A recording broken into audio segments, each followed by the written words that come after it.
everyone.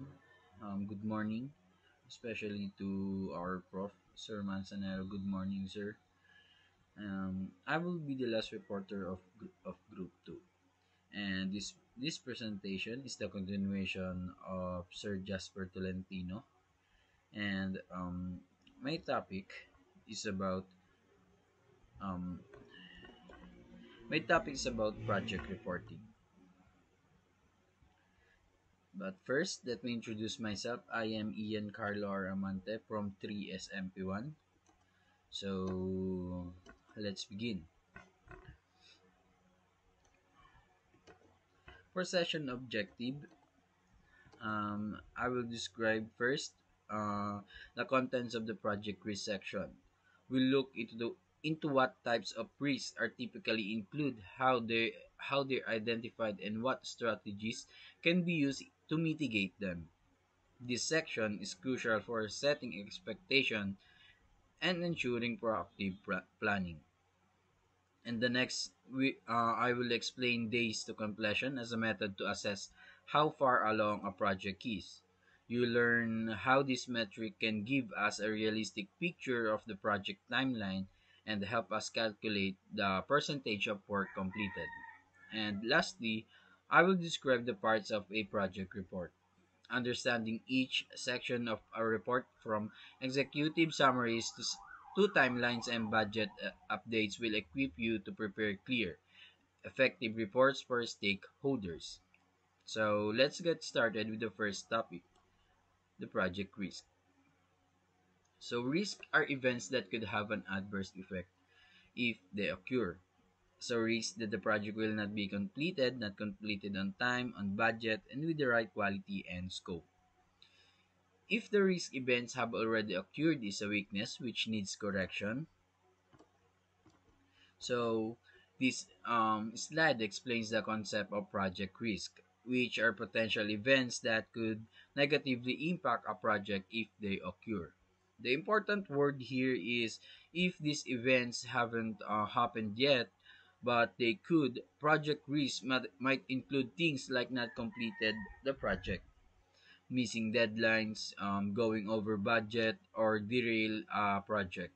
So, identifying them early allows teams to plan and take preventive actions. Uh, the slide also makes a distinction between risk and weaknesses. If a risk, if a risk has already occurred, it's no longer just a possibility; it becomes a weakness or an issue that needs to be addressed right away. Managing risk is all about being proactive so teams can respond quickly and keep the project on track. So next, identified risk can be mitigated. Mitigation actions minimize negative effect if risk event occurs. For example, is the cross training mitigates effect of lost critical resources. So this slide emphasizes that one risks are identified in a project, they can be managed through mitigation strategies. Mitigation doesn't mean the risk will disappear completely, but it helps reduce its impact if it does occur. For example, if there's a risk that a key team member might become unavailable, one effective way to prepare is through cross training, where other teams members are trained to take over their responsibilities if needed.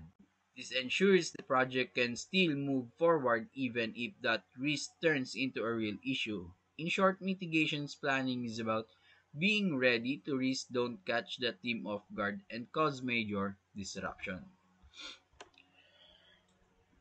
And the next one is the two sides of a project, which is the internal and the external. This slide outlines the two main sources of project risk, which is the internal and the external. For the internal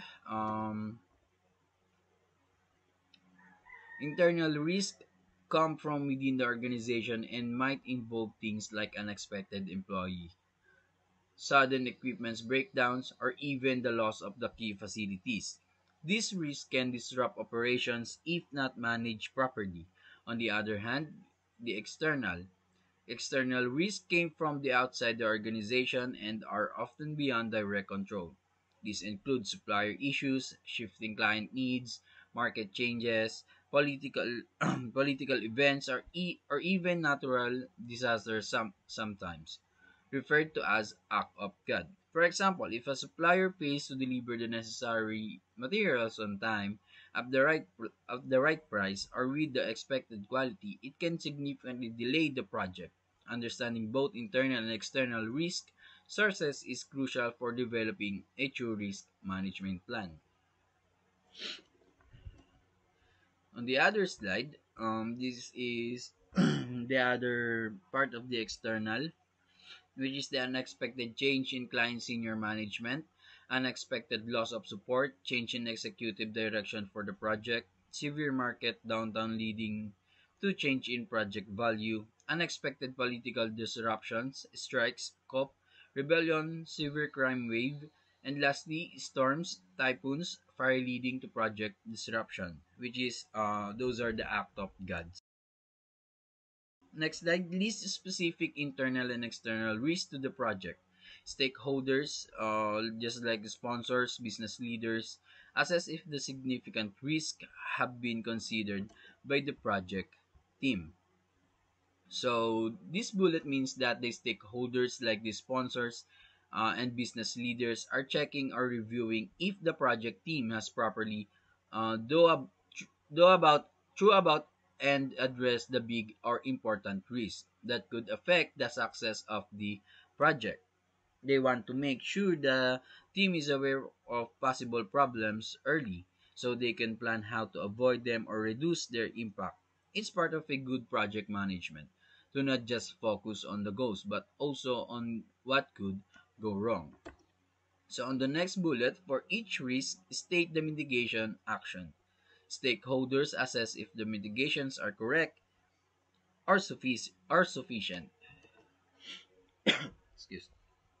So, this bullet means that the stakeholders, like the sponsors or business leaders, are checking if the solutions or actions the project team plan to reduce or avoid risk are correct. So, they want to make sure the team's plans are not weak or missing anything important, because if the mitigations are wrong or not enough, the project could still fail or face big problems. And for the parts of the project report, the status report, progress report, forecast, resection. So those are the usually for important part. Again, first is the status report, which gives an update on where the project stands. Then the progress report, which shows what has been completed so far. The next is the forecast, which predicts what will happen next in the project. And lastly, the risk section, which identifies possible risk and how to manage them. Those sections help keep everyone informed and ensure the project runs smoothly. For the next slide is the days to completion. The one important part of the project reporting is tracking how long the project will take to finish. We use the measure called days to completion. This is calculated based on the effort required, the number of unfinished tasks, and the total hours needed to complete the project. It helps project managers plan better and make sure everything stays on schedule.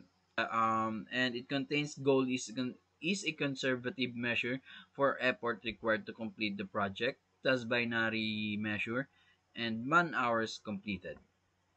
For the summary of my presentation, the parts of a project report, which is the status report, progress report, forecast, resection, and for the days to completion, goal is conservative measure for effort required to complete the project, as binary measure, man hours to complete, and lastly the project resection, which is specific internal and external risk to the project and mitigation for each risk.